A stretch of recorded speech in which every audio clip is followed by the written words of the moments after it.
Guys, it's Greg here, and today let's go over the entire history of free jazz. Are you ready? Actually, I'm not going to do that. I'm just going to tell you about a documentary that I just saw yesterday. It's been out for a few years. It is called Fire Music, The Story of Free Jazz. I'm just going to show you the trailer, the entire trailer, and then we'll talk about it, okay? So tune in and turn on and give it a watch.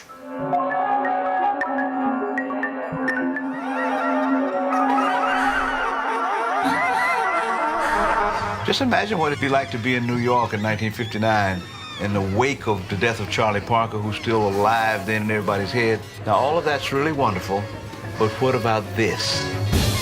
Almost every week for a couple of years, there was somebody new in town. Ornette Coleman. Cecil Taylor.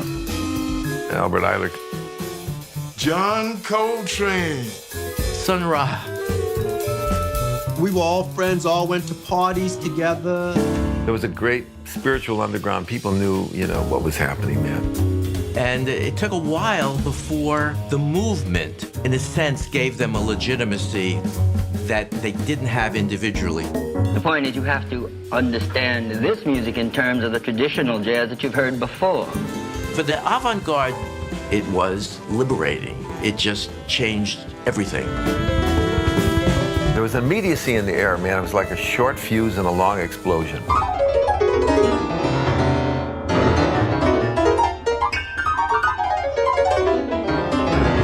The thing that has made jazz such an enthralling experience for over 100 years worldwide is that it has never sat still. You have any questions? Ask me. Questions? Yeah. I got plenty of answers, man. Come on. Okay, how was it? Pretty interesting, pretty intriguing, huh? Look, I'm not going to do a full-blown review of this. If you like this style of music, if you like jazz or free jazz, or if you're just jazz curious, or you're interested in the history of art or culture or the 60s, you will enjoy this movie. Go see it. I'll make a few comments, but you don't need to hear my opinions. You'll get it. It's the best movie ever made about free jazz. It's one of the only movies made about free jazz. And it's well made, it's well done, it's very interesting. Go see it, okay? Couple comments. Obviously, all this starts with Ornette Coleman, so Ornette Coleman is covered in detail. John Coltrane, Sun Ra, obviously. Oh, Eric Dolphy. There are plenty of conversations with people that are still living or were living when the movie was made a few years ago. Carla Bley, for example, passed away since the movie was made.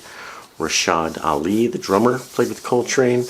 An interesting combination of guys who were still around. Prince Lachey and the guy who played sax on some of his best albums, Sonny Simmons. Those two dudes are still around and still very much with it.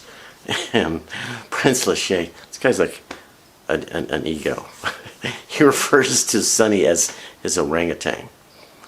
Funny, weird, but they refer to him as the prince. Go see the movie.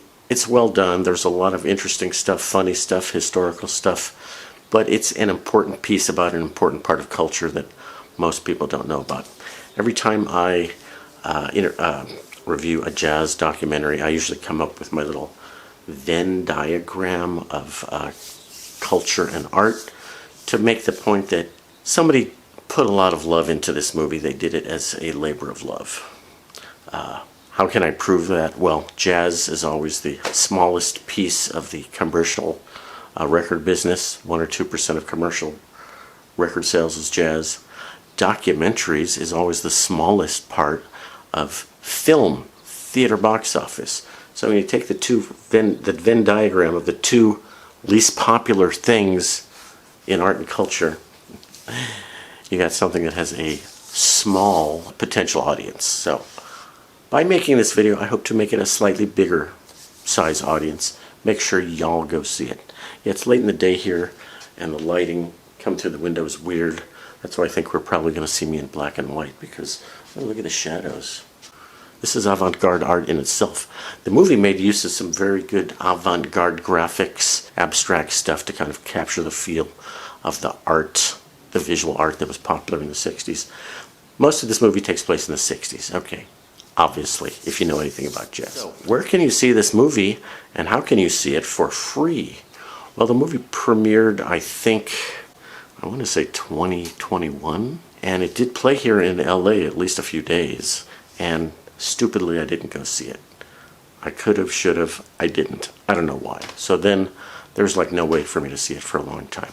It ended up being part of the Criterion collection, so if you're a subscriber to Criterion's, whatever their movie site is, you can watch it there.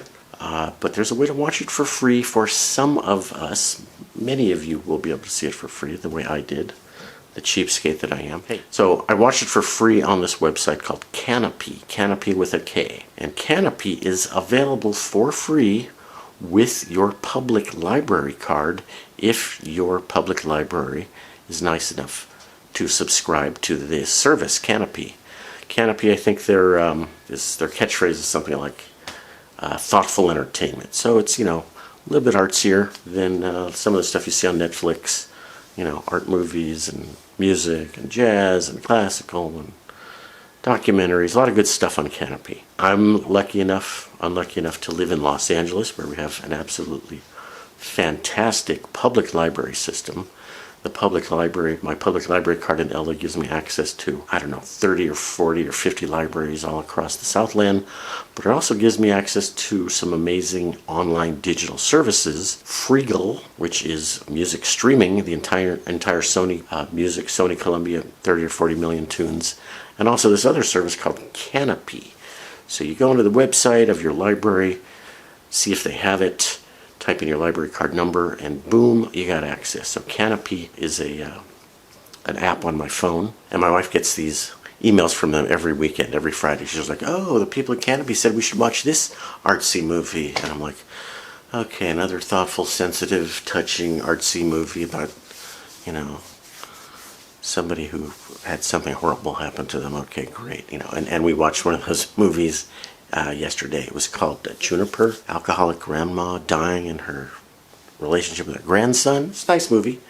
But after that, I'm like, oh, I typed in jazz like I do every couple months. This movie finally popped up, Fire Music.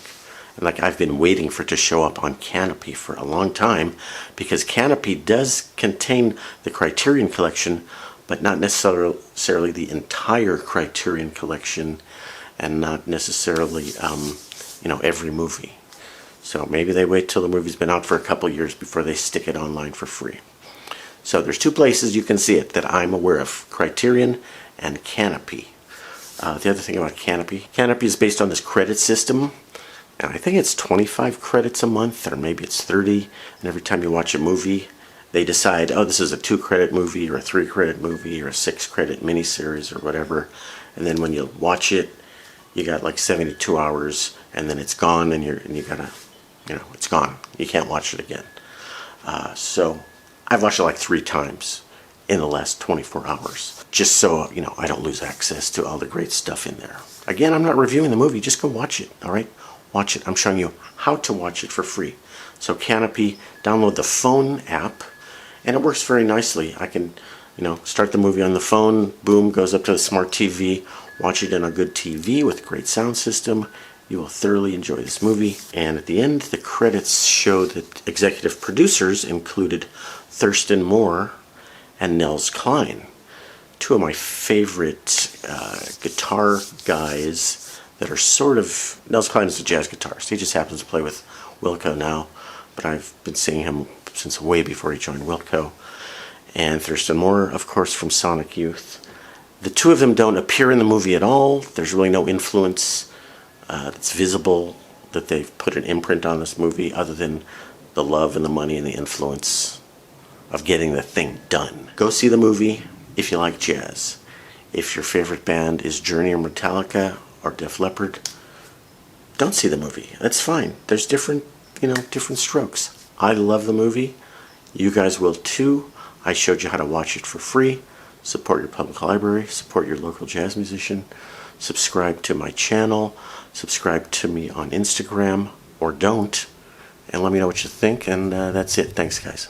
Off, on, off. This thing on.